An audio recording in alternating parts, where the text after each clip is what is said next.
ఒకరోజు ఉచ్చైశ్రవము అని దేవేంద్రుడి యొక్క గుర్రం క్షీరసాగర మథనంలో బయటికి వచ్చింది. అది తెల్లగా ఉంటుంది, దానికి ఎక్కడ నల్లటి చుక్క కూడా ఉండదు. అది పాల సముద్రపుటొడ్డున విహరిస్తోంది.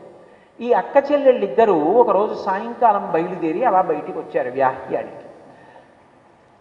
వినత అంది, అక్క అక్క చూశావే, పాల సముద్రాన్ని చిలికినప్పుడు నురుగు వస్తే ఎలా ఉంటుందో అంత తెల్లగా ఉందే అక్క. ఆ గుర్రం ఎక్కడా దాని మీద మచ్చలేదే. కద్రు ఒక కావాలని, అంటే శాపం ఫలించే సమయం వచ్చింది. ఆమెకి ఇది తెల్లగా ఉందంటోంది కదా, ఇలా అంటే ఏమవుతుంది లేని ఆమె అంది, ఏ కళ్ళతో చూస్తున్నావే, దాని తోక నల్లగా ఉంది అంది. అక్క నువ్వే కళ్ళతో చూస్తున్నావే, దానికి నలుపెక్కడుందే, తోక కూడా తెల్లగా ఉంది అని. దగ్గరికి వెళ్ళి చూద్దాం వినత. కద్రువుకి భయం వేసి దగ్గరికి వెళితే తోక తెలుపని కద్రువుకి తెలుసు. అందుకే ఆమె అంది, భర్త గారు సాయంకాలం అగ్నికార్యం చేసుకుని ఇంటికి వస్తారు. భర్తృ శుశ్రూష మన ధర్మం, ధర్మం తప్పకూడదు, ఇంటికి వెళ్ళిపోదాం, ఆ గుర్రం అక్కడే ఉంటుంది, రేపు వచ్చి చూద్దాం. సరే పద అని వెళ్ళిపోయారు. కద్రువుకి భయం పట్టుకుంది. ఎందుకనంటే తోక నలుపు కాదు. పందెం పెట్టేసి తొందరపడిపోయి పందెం పెట్టి, ఎవరు ఓడిపోతే వాళ్ళు గెలిచిన వాళ్ళకి దాస్యం చెయ్యాలండి. 500 ఏళ్ళ నియమం పెట్ల దాస్యం చెయ్యాలండి. అలాగే అంది వినత ధైర్యంగా, ఎందుకంటే గుర్రంతోకి ఎదురుకుంటా తెల్లగా కనపడుతోంది కదా అనుకుని. ఇప్పుడు ఇంటికి వెళ్ళిపోయినటువంటి కద్రువుకి భయం వేసి పిల్లల్ని పిలిచింది. అన్ని పిల్లలు పావులేగా. పిలిచి, పిల్లలారా నాకు తెలుసురా, ఉచ్చైశ్రవం తోక తెలుపు, కానీ రేపు దగ్గరికి వెళ్ళి చూస్తే మీ పిన్నమ్మ చేతిలో ఓడిపోతాను. దాస్యం చెయ్యాలి, నన్ను ఉద్ధరించడానికి మీరు ఉపకారం చేయండి. మీ శరీరాలు నల్లగా ఉంటాయి, ఒకళ్ళు వెళ్ళి తోకకి చుట్టుకోండి, చుట్టుకుంటే నల్లగా కనపడుతుంది తోక. ఇప్పుడు మీ పిన్నమ్మ నాకు దాస్యం చేస్తుంది అన్నాడు. అంటే పావులు పాపం ఏ మాటకైనా అన్నీ అన్నాయి. అమ్మ నువ్వు అమ్మ, ఆవిడ పిన్నమ్మ, చిన్నమ్మ, ఏమిటి తేడా? అమ్మ పట్ల దోషం అన్యాయం కదూ. నీకు తెలిసి పందెం ఎవరు కట్టమన్నారు? నిన్ను తెలిసి ఎవరు అక్కర్లేని విషయం జోలికి వెళ్ళమన్నారు? మేం వెళ్ళి తోకకు చుట్టుకోవడం ఏమిటి, తోక నల్లగా కనపడడం ఏమిటి, అమాయకురాలి చేత దాస్యం చేయించడం ఏమిటి? ఆ పాపం మాకు అంటుకోదు, మేం చెయ్యమన్నారు. విచిత్రం ఏమిటంటే అక్కరలేని విషయాల జోలికి వెళ్ళిపోయి, అక్కర్లేని పంతాల జోలికి వెళ్ళిపోయి, ఆ పంతాలలోంచి కోపాలు పెరిగితే చిట్ట చివరకు ఆ కోపాలు ఎక్కడికెడతాయో ఎవరూ చెప్పలేరు. మహాభారతం కథనంతటినీ ముందు సూక్ష్మంగా వినతాకద్రువుల కథగా చెప్పాడు వ్యాసుడు. అది ఆయన గొప్పతనం. అదే తర్వాత విస్తరిస్తే కురుపాండవ సంగ్రామం. ముందు దాన్ని తీసుకొచ్చి చిన్నదిగా వినతాకద్రువుల కథగా తీసుకొచ్చాడు. కథగా అంటే జరగనిది కాదు, జరిగినది, ఇతిహాసం. కాబట్టి ఇప్పుడు ఆ పిల్లలు ధర్మం చెప్పారు. ఆవిడంది, నేను చెప్పిన మాట వినడం అన్నిటికన్నా పెద్ద ధర్మం, అమ్మ మాట వినడం. మీరు వినలేదు సరిగదా, నాకు ధర్మం చెప్తున్నారు. కాబట్టి జనమేజయుడు సర్పయాగం చేస్తాడు రాబో కాలంలో, మీ అందరూ అందులో పడి నశించిపోతారు. ఎవరు? ఏ తల్లి కశ్యప ప్రజాపతిని వరం కోరి బిడ్డల్ని కందో ఆ తల్లి తన బిడ్డలు నశించిపోయే యాగం జరగాలని నియమం పెట్టి తెల్లబోయారు. అందులో కర్కోటకుడు అని ఒక పాము, ఆయన ఒక్కడు భయపడిపోయాడు. సర్ప జాతి అంతా నశించిపోతుందని, అమ్మ అమ్మ అంత కోపం పెట్టుకోకు, నేను వెళ్ళి చుట్టుకుంటానని తోకకి చుట్టుకున్నాడు. చుట్టుకున్నందుకు పాపం వినత దాస్యం చేసింది. ఆ దాస్యానికి సంబంధించిన ఇతర విషయాలన్నీ నేను గరుత్మంత వాహనం గురించి చెప్పినప్పుడు చెప్తాను. ఇందులో ఆదిశేషుడు, వాసుకి ఇలాంటి సర్పాలు ఉన్నాయి. ఈ ఆదిశేషుడు చూశాడు, ఎంత హీనమైన పనిది. తల్లి ఒకటి తన పిల్లల్ని శపించింది, రెండు పినతల్లికి ఇంత దారుణమైనటువంటి శిక్ష పడేటట్టు చేసింది. తాను అబద్ధమాడుతున్నానని తెలిసి, అబద్ధమాడానని తెలిసి, పోని నిజమే లేవే, తోక నల్లగా ఉంది అక్కడితో వదిలిపెట్టే, నువ్వు నాకు దాస్యం చెయ్యక్కర్లేదులే అనొచ్చు. అనకుండా దాస్యం చేయించుకుంటోంది. ఎందుకని? ఆమెకి కడుపులో ఒక అసూయ ఉంది. ఏమిటి అసూయ? ముందు తనువరం అడిగింది అక్క కాబట్టి. వినతేమంది, ఆమె పిల్లల కన్నా బలవంతులు ఇద్దరు చాలండి. కాబట్టి ఆ ఇద్దరూ చాలా బలవంతులవుతారు. నా పిల్లలకు అపకారం జరుగుతుంది రేపొద్దున, పెద్ద భార్య బిడ్డలు చిన్న భార్య బిడ్డల చేతిలో బాధపడతారు. ఆమె నాకు దాసి అయితే దాసీపుత్రులు దాసులు, వాళ్ళు నా పిల్లలకి సేవ చేస్తారు, వాళ్ళ బలం పనికి రాకుండా పోతున్నారు. ఆవిడ అసూయతో ఆవిడ చేసింది. కథంతా అసూయే. ఏమి జీవితాలు ఇవి? వీళ్ళెవ్వరికీ సరి అయిన నిలకడ లేదు, ధర్మం గురించి ఆలోచన లేదు. చిచ్చి, ఇలాంటి చోట నేను కుటుంబ సభ్యుణ్ణని అనిపించుకోలేను, నా కొద్దీ జీవితం అని ఆదిశేషుడు వెళ్ళిపోయాడు. అమ్మని నిందించడం పాపం. జనమేజయ సర్పయాగంలో మీ అందరూ మరణిస్తారని శాపం పెట్టింది. జనమేజయుడు సర్పయాగం చెయ్యాలి అంటే పరీక్షిత్తు వెళ్ళిపోవాలి. పరీక్షిత్తు శరీరం పడిపోతే జనమేజయుడు వస్తాడు రాజ్యానికి. ఈలోగా నేనే వెళ్ళిపోతాను, కైవల్యం పొందుతాను, తపస్సు చేసి వెళ్ళిపోతానని మీతో చెప్పే కదా. ధర్మమునకు 4 పాదములలో ఒకటి తపస్సు. ధర్మాన్ని ఆశ్రయించాడు, తపస్సును ఆశ్రయించాడు మార్గంగా. పుణ్యప్రదమైన ప్రదేశములకు వెళ్ళాడు. ఎందుకంటే ఆ ప్రదేశములలో ఉండే వాతావరణం తపస్సుకి ఆనుకూల్యతనిస్తుంది. అందుకని బదరికావనానికి వెళ్ళాడు. అక్కడి నుంచి గంధమాదన పర్వతానికి వెళ్ళాడు. మీరు ఎప్పుడైనా చూశారో లేదో, నిజంగా ఆ ప్రదేశాలు అలాగే ఉంటాయి, తపస్సుకి ఎంత ఆనుకూల్యతతో ఉంటాయి. ఆ బదరికావనం, గంధమాదన పర్వతం, హిమాలయ పర్వతాలు, దక్షిణాన గోకర్ణం, ఇటువంటి చోటుకు వచ్చి విశేషమైన తపస్సు చేశాడు. చతుర్ముఖ బ్రహ్మగారు ప్రత్యక్షమయ్యారు. మరి అంత తపస్సు చేస్తే ఎవరి ధర్మం వాళ్ళకు ఉంటుంది, భగవంతుడికో ధర్మం ఉంటుంది, తపస్సు చేసేవాడికి ప్రత్యక్షం అవ్వాలి ఆయన ధర్మం. అందుకని బ్రహ్మగారు వచ్చారు. అబ్బాయి, ఏం కోరుకుని తపస్సు చేస్తున్నావా నువ్వు అని అడిగారు. ఆయన అన్నాడు, నాకు ఏ కోరిక లేదు, అసహ్యం. దేని మీద అసహ్యం అని అడిగాడు. మా అమ్మ మీద అసహ్యం ఉంది, నా తోబుట్టువుల మీద అసహ్యం ఉంది, ఆ కర్కోటకుడి మీద అసహ్యం ఉంది. కానీ నేనేం చెయ్యను, అమ్మని నిందించకూడదు, ఎప్పుడూ నమస్కారం చెయ్యాలి, అది మనసులో భావన. అంత పవిత్రమైన మనస్సున్నవాడు, ధర్మమునకు కట్టుబడినవాడు. అమ్మని ఒక మాట మిగలను అంటే నేను మీకు వివరణ చేస్తున్నాను ఇందులో ఉన్న విషయాన్ని. అమ్మని అనలేను, తోబుట్టువులను అనలేను, బ్రతికుండాలన్న కోరిక ఎవరికి ఉండదు.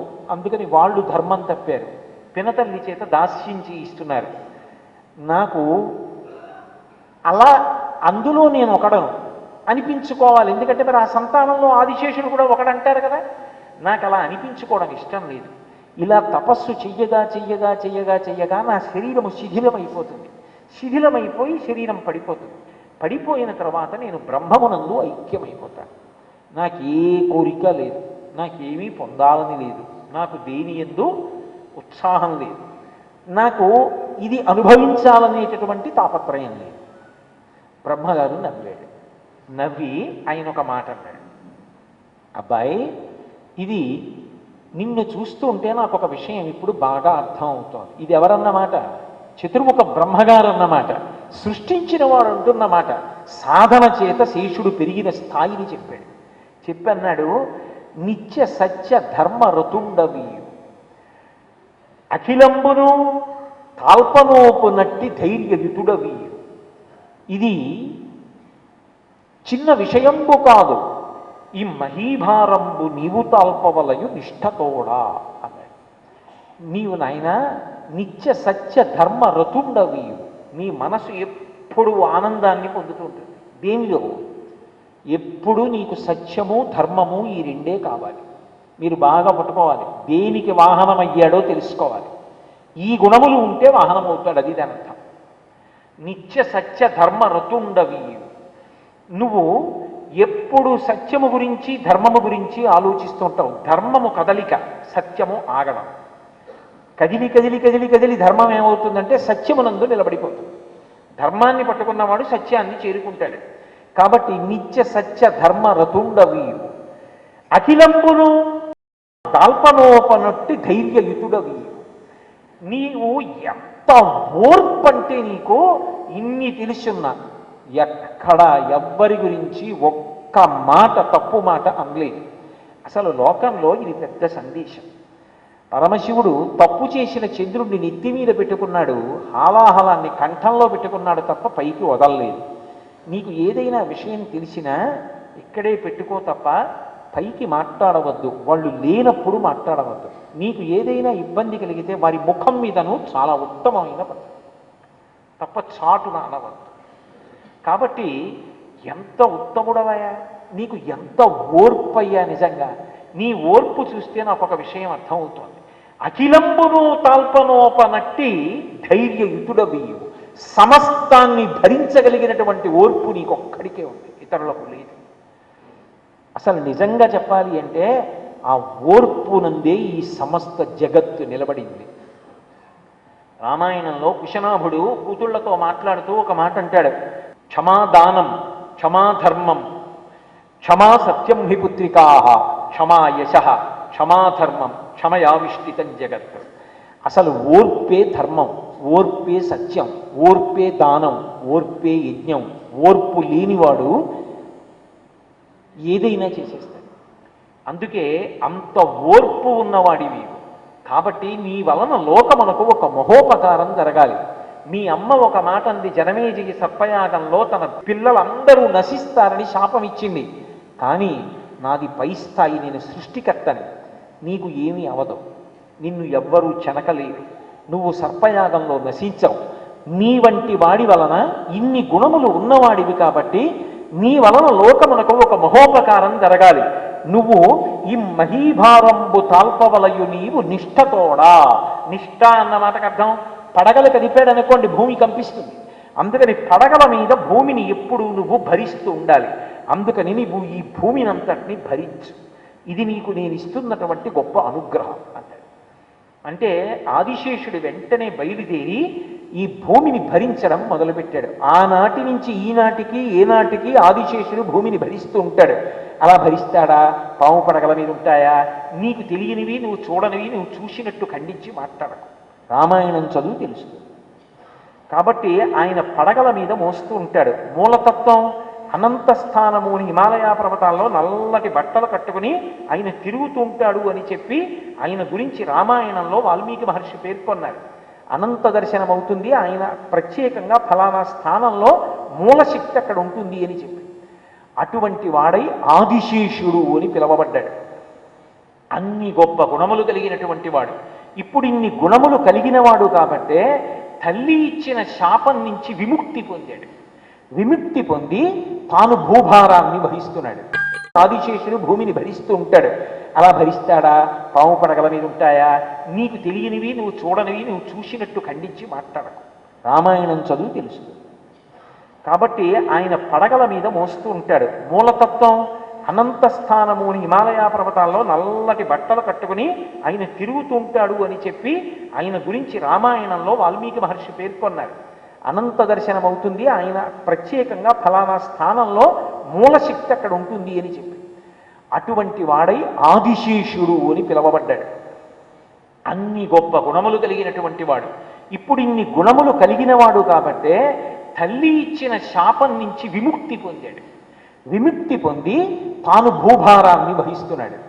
ఇంత భూభారాన్ని వహించడం ఒక్కటే కాదు, ఆయన భగవంతుణ్ణి వహించాడు.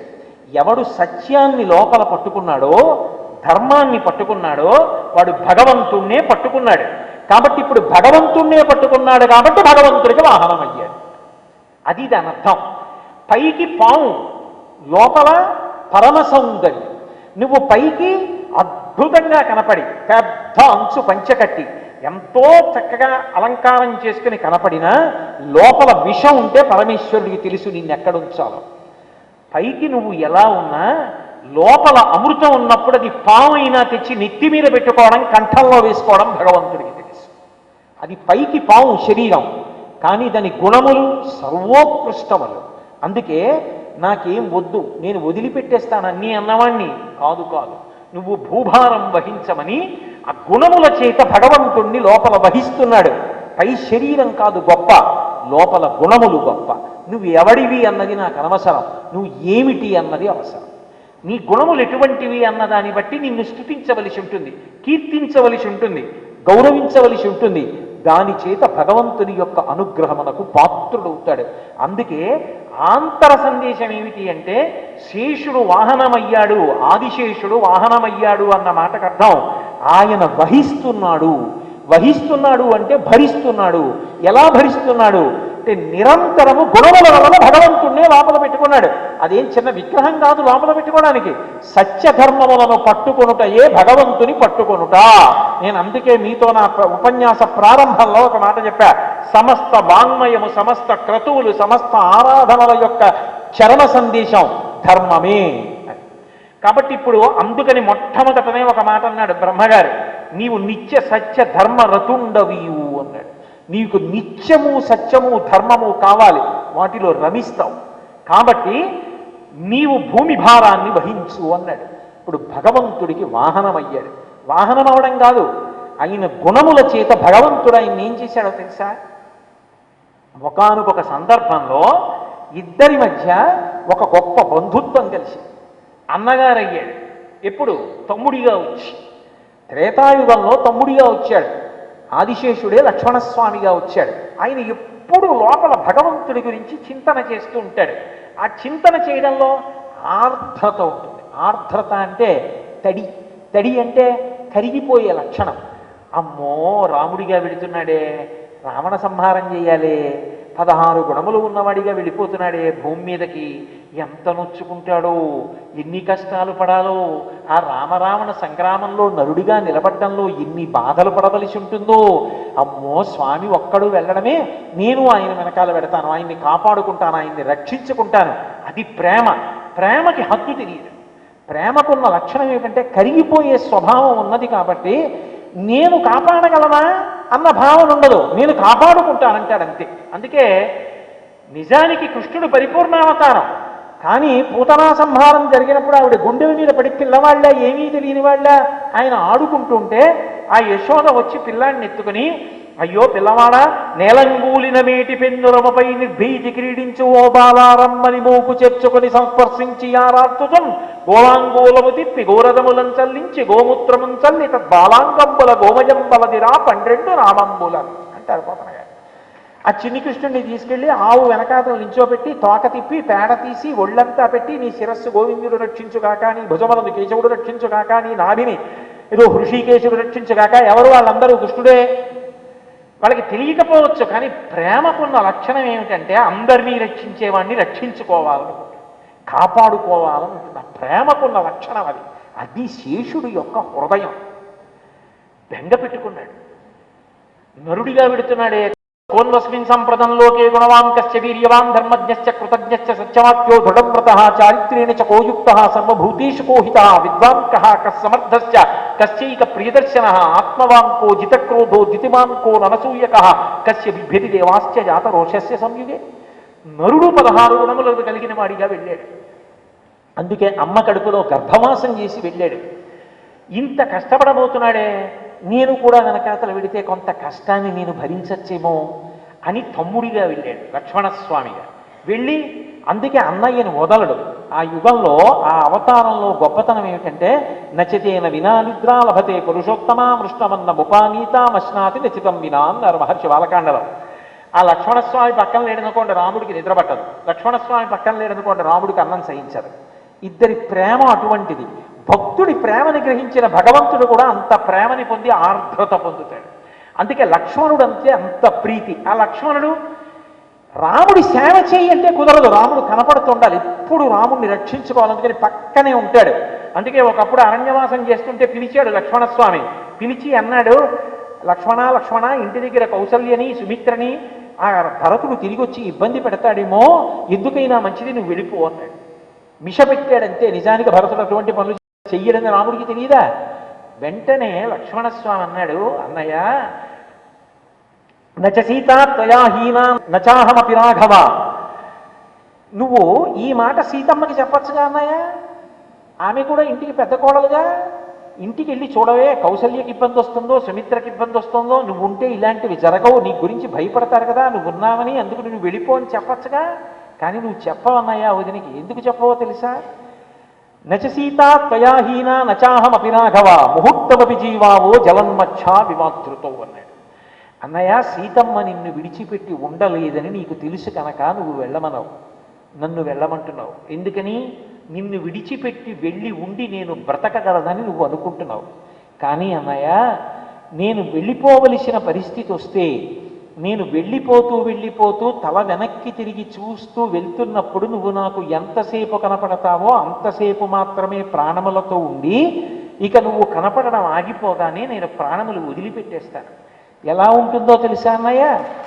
బాగా లోతైనటువంటి నీరు కలిగినటువంటి సరోవరంలో ఈదుతున్నటువంటి చేపని అటుగా విడుతున్నటువంటి ఒక వ్యక్తి చేతితో పట్టుకుని తీసి ఒడ్డున పడేస్తే ఒంటికి నీటి తడి ఉన్నంతసేపు మాత్రమే ఎగిరిగిరి కొట్టుకున్నటువంటి చేప ఇక ఒంటి తడి ఆరిపోయిన తరువాత ప్రాణములను విడిచిపెట్టి నేల మీద పడిపోయినట్టుగా నేను కూడా నువ్వు కనపడినంతసేపు మాత్రమే ప్రాణములతో ఉండి నువ్వు కనపడకపోవడం జరగగానే ప్రాణములు వదిలిపెట్టేస్తానన్నయ్యా, ఇది నా బలహీనత అని చెప్పాడు. అందుకే రామావతార పరిసమాప్తి చేయించాలి అంటే ఉత్తరాఖండలో లక్ష్మణస్వామిని ముందు పంపించేశాడు. ఆయన సరయూ ప్రవేశం చేసేశాడు. రాముడు నేను ఉండలేనని సరయూ ప్రవేశం చేసేశాడు. శేషుడు తమ్ముడిగా అనువర్తించాడు, బంధువు అయ్యాడు. తమ్ముడిగా వెళ్ళి ఓ మాట అనుకున్నాడు, ఏం సాధించాను? కష్టమంతా అన్నయ్యదే. ఇన్ని కష్టాలు అన్నయ్య పడ్డాడు, పూర్తి స్థాయిలో ఆ కష్టాలు నేను పడి అన్నయ్యని సుఖపెట్టలేకపోయానే, తమ్ముడిగా వెళ్ళడం వల్ల కదా ఈ ఇబ్బంది వచ్చింది, ఈ మాట అన్నయ్యగా వెడతానన్నాడు. ఆ ప్రేమ అది. అందుకు వాహనం అయ్యాడు, లోపల వహించాడు భగవంతుడు. అందుకని ద్వాపరయుగం వచ్చేటప్పటికీ కృష్ణుడి కన్నా ముందు వచ్చాడు, బలరాముడిగా వచ్చాడు. బలము మిగుల కలక బలభద్రుడని లోక రమణుడగుట చేసి రాముడనియు ఆ సతికి పుట్టె గర్భ సంకర్షణంబున సంకర్షణుండనడి గరుడు సుతుడు అంటారు భాగవతంలో. గర్భ సంకర్షణం చేత సంకర్షణుడన్న పేరుతో బలరాముడై పుట్టాడు. పుట్టి నాగలితో భూమినంతటినీ లాగేయగలిగినంతటి బలం, ఎందుకని ఆదిశేషుడి బలం అది. ఆ ఆదిశేషుడు బలరాముడిగా వచ్చి నిరంతరం కృష్ణుడిని రక్షించుకుంటాడు. అందుకే రుక్మిణీ కళ్యాణ సందర్భంలో ఆ వచ్చినటువంటి అగ్నిజ్యోతనుడు అన్న బ్రాహ్మణుడు ఒక మాట అన్నాడు. ఆ రుక్మిణీదేవి ఇచ్చినటువంటి సందేశాన్ని చెప్పి చదివి వినిపించాడు. వెంటనే బయలుదేరి వచ్చేసేయండి అన్నాడు. తగు నీ చక్రి విదర్భరాజు సతకం తజ్జంబు వైదర్భ్యం, నీకు ఆమె తగుతుంది, ఆమె నీకు తగును, కాబట్టి ఇంకా ఆలస్యం చేస్తావు ఎందుకు? మా ఉపాధ్యాయులయాన పెండ్లి ఎదురు తప్పదు జప్యములేల నీవు నీ తోయము వారి కూడుకొని తోయరుహారణ తెత్తుకాని విచ్చేయుము శత్రులను నురుము చేయుము శుభంబు చేయుమిలన్నాడు. అనేటప్పటికి ఇదిగో వచ్చేస్తున్నాను అన్నాడు. దారుకుండి పిలిచాడు, రథం పొంచమన్నాడు, రథం ఎక్కేశాడు, వెళ్ళిపోయాడు కుండినపురానికి. బలరాముడికి తెలిసింది, అయ్య బాబోయ్ తమ్ముడు ఒక్కడు వెళ్ళిపోయాట, అక్కడ జరాసంధుడు ఉన్నాడు, శిశుపాలుడు ఉన్నాడు, వీళ్ళందరూ కలిసి తమ్ముడిని ఏమైనా ఇబ్బంది పెడతారేమో అని యాదవ సైన్యాన్ని అంతటినీ తీసుకుని తమ్ముడి రక్షణ కోసం వెళ్ళాడు. అంటే అన్నగారిగా ఉండి ఎప్పుడూ తమ్ముడిగా ఉన్నటువంటి కృష్ణ పరమాత్మ యొక్క సంరక్షణమునందు పరిపూర్ణావతారమైనా సరే అమ్మో నా తమ్ముడు, అమ్మో నా తమ్ముడు, అమ్మో నా తమ్ముడు అని అలా తమ్ముడి మీద పరమ ప్రేమతో కాపాడుకున్నాడు. అంటే వహిస్తున్నాడు లోపల ప్రేమతో, భగవంతుణ్ణి ఎప్పుడూ భరిస్తూ ఉంటాడు, ఆయన గురించే సతతము చింతిస్తాడు. అది వాహనంగా పైకి చూపిస్తే శేషుడి యొక్క వాహనం. ఒకసారి ఇంకొక ఆశ్చర్యం చేశాడు. తన శరీరాన్నంతటినీ కూడా త్యాగం చేసేయడానికి సిద్ధపడ్డాడు. దేనికోసం? లోకోపకారం కోసం పణంగా పెట్టేశాడు శరీరాన్ని. త్రిపురాసుర సంహారం చేయవలసి వచ్చింది. వాళ్ళు 3 పురములకు అధినేతలు, 3 రాక్షసులు. వాళ్ళు వరం అడిగారు బ్రహ్మగారిని, 3 పురములు తయారు కావాలి, అవి ఎప్పుడు నిలబడకూడదు, ఎప్పుడు తిరుగుతూ ఉండాలి. ఒకటి బంగారముతో, ఒకటి వెండితో, ఒకటి ఇనుముతో తయారు కావాలి. అవి అలా తిరిగి తిరిగి తిరిగి తిరిగి తిరిగి కొన్ని వేల సంవత్సరముల తర్వాత ఒక్కరోజు మాత్రమే మధ్యాహ్నం వేళలో ఒక సరళ రేఖలోకి రావాలి. అలా సరళరేఖలోకి వచ్చి కొంచెం సేపు ఉంటాయి, అప్పుడు పుష్కలావర్త మేఘములు కురుస్తూ ఉండాలి. ఇత పూర్వం ఎప్పుడూ లేనటువంటి రథమిక్కి దేవతా సార్వభౌముడైనటువంటి వాడు ఇత పూర్వం సృష్టిలో లేని ధనస్సు పట్టుకుని, ఇంతక పూర్వం సృష్టిలో లేని వింటినారి కట్టి, ఇత పూర్వం సృష్టిలో లేని బాణం పట్టుకుని, ఆయన కానీ ఆ బాణాన్ని ఆ సమయంలో ఆ క్షణంలోనే విడిచిపెడితే 3 పురములు దగ్ధమై మరణిస్తాం, లేకపోతే మమ్మల్ని మళ్ళీ 1000 సంవత్సరములు దాటే వరకు ఎవడు తప్పకూడదన్నాడు. తథాస్తు అన్నాడు బ్రహ్మగారు. వాళ్ళ ఆగడాలు పెరిగిపోయి దేవతలందరూ దేవతా సార్వభౌముడు కనుక పరమశివుడి దగ్గరికి వెళ్ళారు. అయ్యా శివ, నువ్వు తప్ప ఎవరు నిర్జిస్తారు, కాబట్టి బయలుదేరి త్రిపురాసుర సంహారం చేయి అన్నారు. ఇత పూర్వం సృష్టిలో లేని రథం కావాలి, అందుకని ఈ భూమిని అంతటినీ రథం చేసుకున్నాడు. ఈ భూమిని లాగడానికి గుర్రాలు కావాలి, వేదాలు గుర్రాలు చేసుకున్నాడు. వీటిని నడపడానికి కొరడా కావాలి, ప్రణవాన్ని కొరడాగా చేసుకున్నాడు. మేరు పర్వతాన్ని తీసుకొచ్చి ధనస్సుగా చేసుకున్నాడు. దానికి వింటినారి కావాలి, ఆదిశేషుణ్ణి తీసుకొచ్చి వింటినారి చేసుకున్నాడు. ఆయన ఒప్పుకున్నాడు, నన్ను వింటినారిగా వాడుకో, లోకహితం కోసం త్రిపురాసుర సంహారంలో నన్ను వింటినారిగా వాడుకోమంటే పైన కింద కట్టేసి మేరు పర్వతం అనబడేటటువంటి పెద్ద ధనస్సు కట్టాడు. నారాయణుణ్ణి బాణం చేశాడు. దాన్ని తీసుకొచ్చి కాలాగ్ని అనబడేటటువంటి విషంలో మునుకు ముంచి ఆ పావుకి తొడిగి బాణాన్ని లాగుతున్నాడు. అక్కడ ఒక చమత్కారం జరిగింది అన్నారు భీమఖండ.